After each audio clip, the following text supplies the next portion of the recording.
ሄሎ ኧረ በእናትህ እርቦኛል። የሆነ ከመኝታው ሁላ አልተነሳሁም። ኧረ ራብ ሊገለኝ ነው።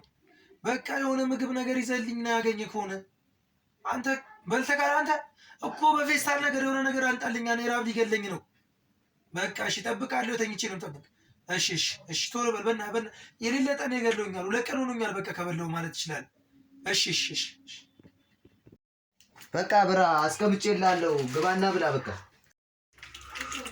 ደረሰልኝ እርቦኝ ነበር። አሁን መጣ። በስመ አብ ሙል እርቦኝ ነበር የሌለ እንዲህ አሬ ደኔ ራበኝ እናቴ ትንቀር።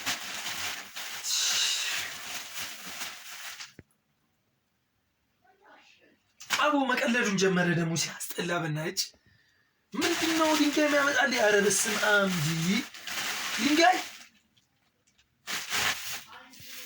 ርቦኛል እያልኩት እየነገርኩት አቦ ሲያስጠላ። በናት ሲለሱ የመቀለዱ ነች።